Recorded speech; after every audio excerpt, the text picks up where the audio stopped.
Hello everybody, welcome to A Tale of Spices.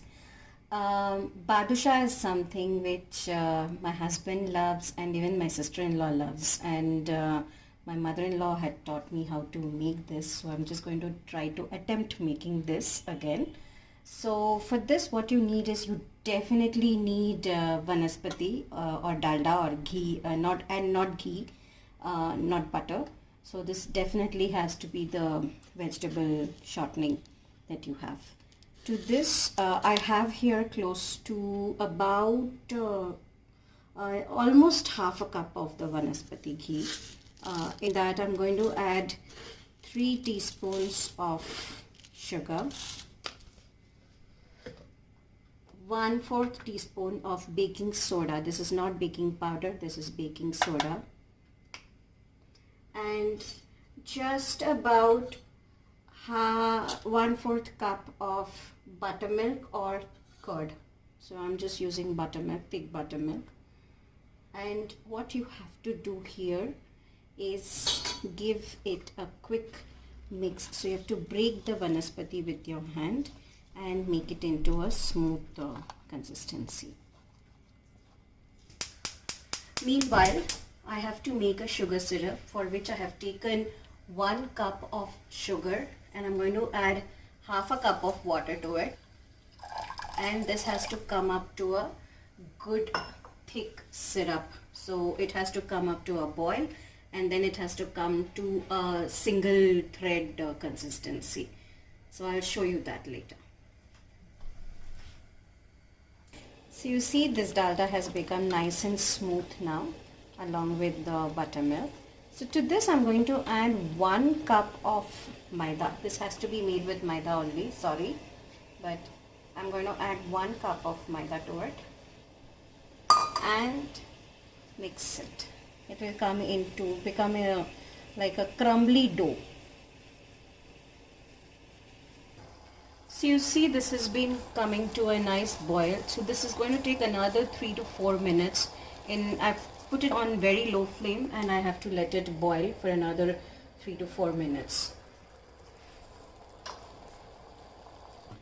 So this has formed a tight and crumbly dough, like it will just break off a little if you keep doing that.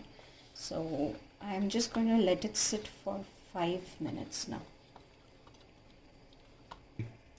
I'm just going to take a drop of ghee in my hand, just so that it greases my palms to make the balls for the badushahi or the badusha.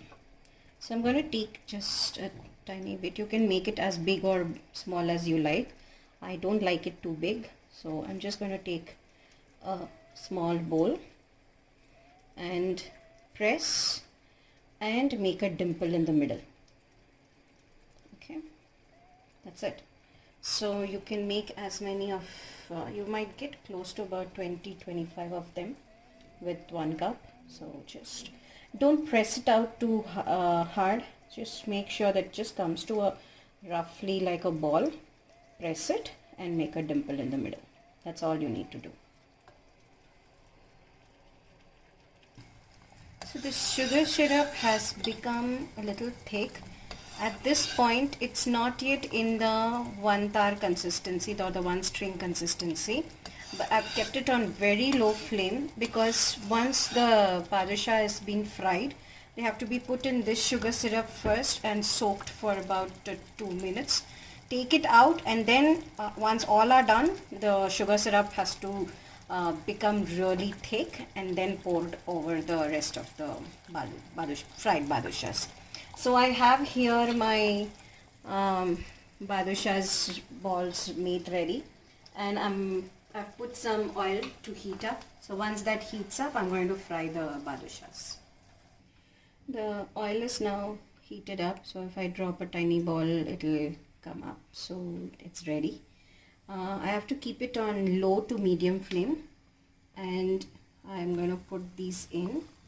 Don't put too much at one time.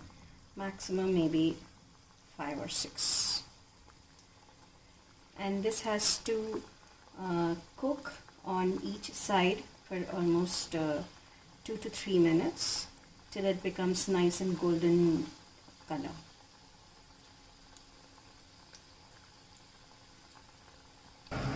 So you see it's getting this nice goldenish color.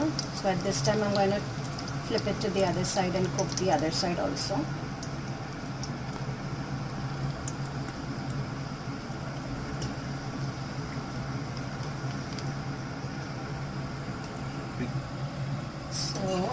So this is done on both the sides. Now what I'm going to do is I'm going to drain this. You can see they have nicely fluffed up also, you know, from what it was like this thin earlier, and now after cooking it's really fluffed up. And I'm going to take it directly from here, drain out the oil as much as possible and put it into the sugar syrup. So it's now in the sugar syrup, soaked up.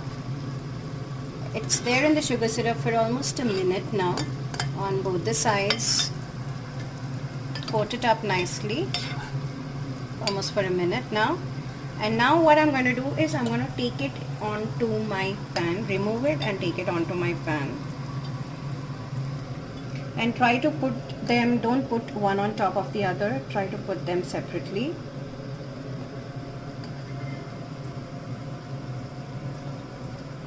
The reason why we made the dimple on top of that, you know, when we were flattening it out, is so that, you know, the sugar syrup also sits there actually. So it gives you that little bit of that sugar crunch in the middle. So at the end, after you have soaked all the Badusha balls, the sugar syrup, once it's absorbed completely, the end of it would be like this, really thick, almost caramelly kind of a thing. At this time you stop the heat and then take just this and pour it on top of it. So this will give you, once it cools down, it will give you a nice whitish sugar coating on it, and it will give you a nice crunch also on it. So let me just clear it up for you. So there you have it, the yummy Badusha, and I hope you try it out sometime.